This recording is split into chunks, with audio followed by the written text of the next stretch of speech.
Welcome to First Unitarian Society of Minneapolis, the birthplace of Congregational Humanism. We carry on that tradition of free thought today, dedicated to promoting a free search for truth, meaning, and justice. Our web address is firstunitarian.org. I'm David Breeden, Senior Minister. Welcome.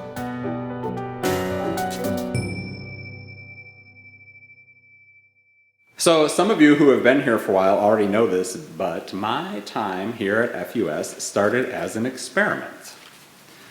Not long after Reverend David arrived here in 2013, it became clear that there was plenty of work for more than one minister.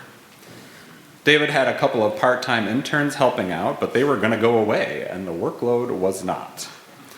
And so, with a one-year grant from the FUS Foundation, a half-time assistant ministry position was born. And I was so extremely fortunate to get that job. It was really an experiment involving all of us, and 8 years later, we can declare it a success. FUS was able to support and even expand my position. This experiment succeeded because this congregation places a high value on professional ministry, and because you and I have worked so well together. I have said before, and I will say for eternity, that I am so grateful to Reverend David for taking a chance on a minister fresh out of the box.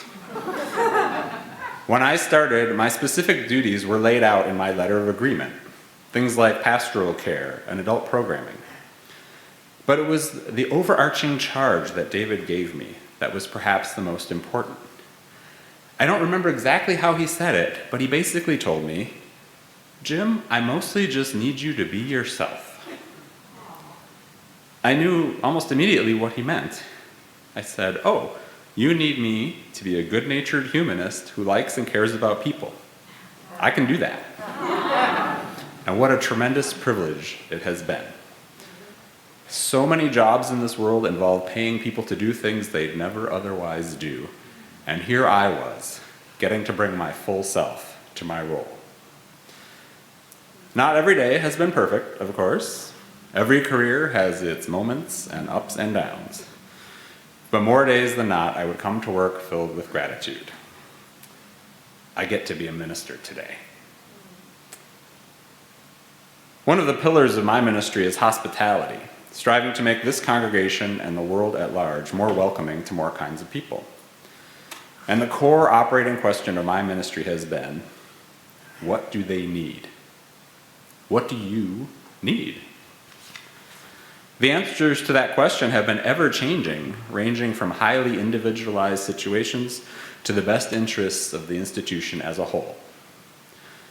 My answers to that question, what do they need, have come from training and intuition, research and consultation, best guesses, and most importantly, relationship. Sometimes people don't quite know what they need.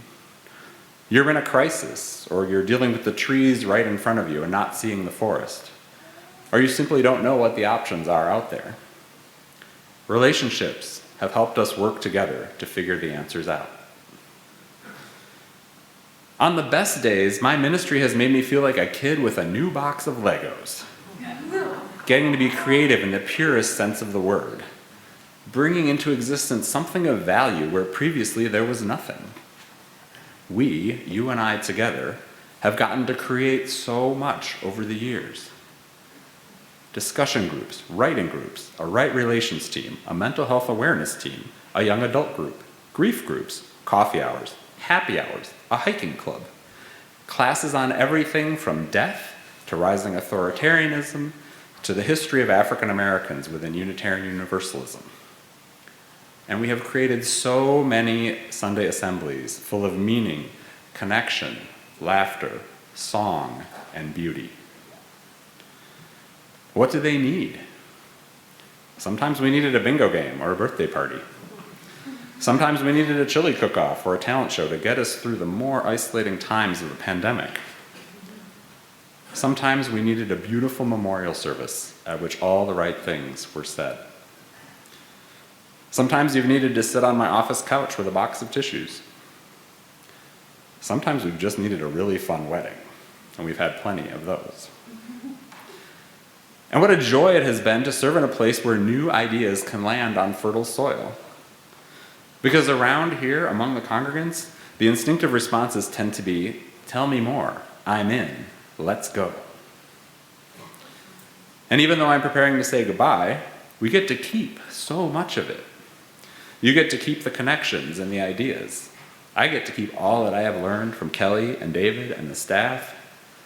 And we all get to keep our hearts that are bursting with memories. And my goodness, have we been through some stuff together. Yes. On an individual level, I've had the honor of being with some of you through difficult days, times of staggering loss and personal upheaval. And collectively, over the past 8 years, we have been through enormous changes in our country and in our city. Experiences I could not have begun to imagine when I stepped out of seminary and into this ministry. As many of you know, speaking to you on Sundays is actually a pretty small part of my job, something I've worked on only a few days a month. I've been giving the main talk about 8 times a year. But somehow, even with that infrequent schedule, my Sundays included the Sunday after the 2016 election, the first Sunday of the pandemic shutdown, the Sunday after George Floyd was murdered, and the Sunday after the Derek Chauvin verdict. What do they need? What did we need when a tyrant took the presidency, when a plague swept our nation, when racist police killings upended our city?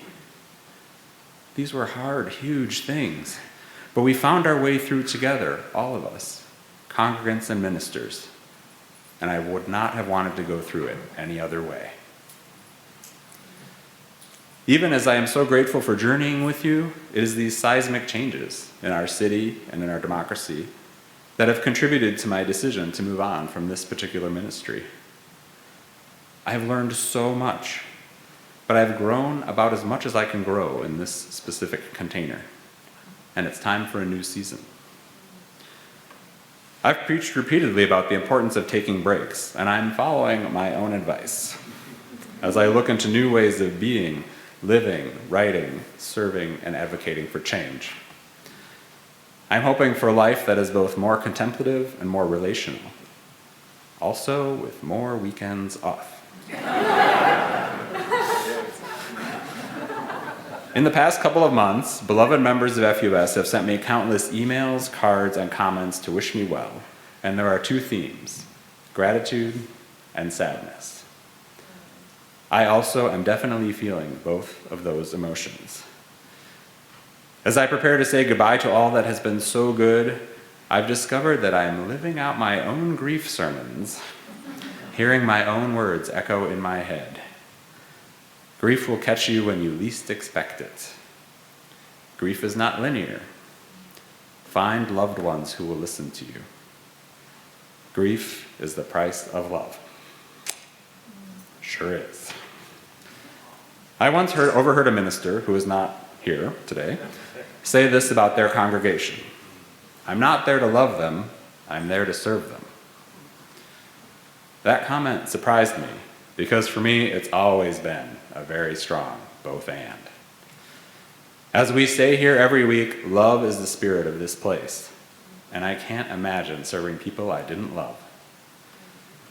I suppose it'd be a lot easier to leave if love were not in the mix.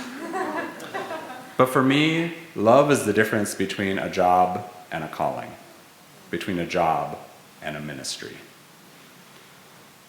And so here we are, on a day that marks a great change. Here we are, living into the challenges of this goodbye, turning our we back into you and me. It's true that we don't get to write any more new stories together. That's another line from my talks about grief. But we part company with a great library of stories in our hearts and minds, with abundant memories and many adventures ahead for all of us. There is nothing more for me to say except thank you, thank you, thank you. I got to be your minister, and I wish you the best in all that is to come. Thank you.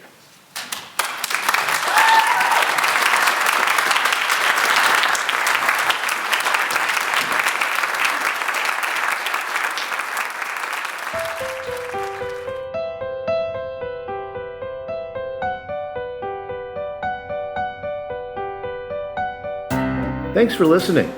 You can find much more about humanism and what's happening at First Unitarian Society in Minneapolis by visiting our website at firstunitarian.org.